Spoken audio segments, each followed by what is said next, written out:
ఈరోజు మనం హోటల్ అర్థశాస్త్రంలో రెండో అధికారంలో అధ్యాయం 10 దాని గురించి తెలుసుకోబోతున్నాం. అందులో ప్రకరణం 28 శాసనాధికారం. శాసనం అనగా రాజాజ్ఞ అని పెద్దలు చెప్పెదరు. ఏలయన సంధి నిగ్రహములను శాసనములు మామూలుగా చేత రాజులు శాసన ప్రధానులు కనుక అమాత్యునికి ఉండవలసిన అర్హతలు ఉన్నవాడు, ఆచారములన్నింటినీ ఎగిరినవాడు, వడిగా వాక్యాచరణమును చేయగలిగినవాడు, మంచి రాయసగానవాడు, ఉత్తరముల చదువుటయందు సమర్థుడు, ఇట్టివాడు లేఖకుడు కావలెను.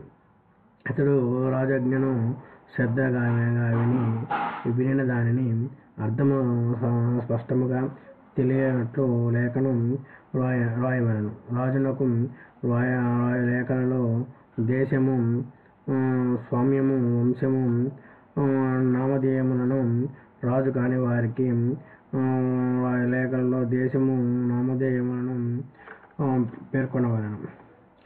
ప్రతి విషయములలో జాతి, కులము, స్థానము, వయస్సు, విద్య, వృత్తి, ఆస్తి, శీలము, దేశము, కాలము, వివాహ సంబంధము మున్నగు వాటిని సమీక్షించి పురుషానుగుణముగా లేఖను వ్రాయవలెను.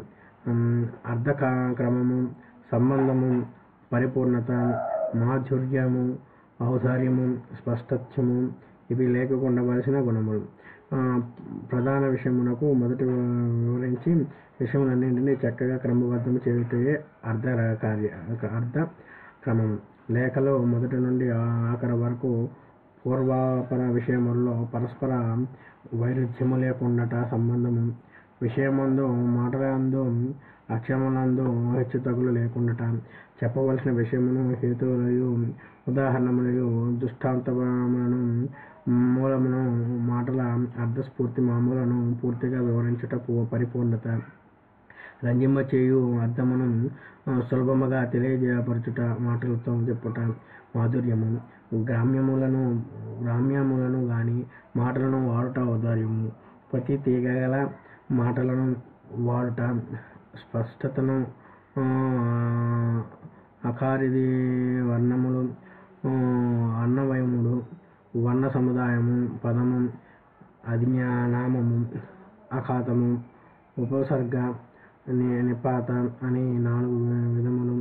వాటిలో నామము ఉన్నదానిని చెప్పినట్టిది, విశిష్టమైన లింగమైనది, కార్యమును సూచించినది, అఖ్యాతము, క్రియాపదము, క్రియా విశేషకములకు మొదలైనవి ఉపసర్గలు, మొదలైన అవ్యయములను నిపాతలు, అర్ధ సమాప్తితో కూడిన పద సమూహము, వాక్యం ఒక మాటకు తగ్గగా 3 మాటలకు మించక తక్కిన మాటల అర్థముతో వైరుధ్యము లేకుండా ఉన్నట్ల వర్గమును కూర్చోవలెను.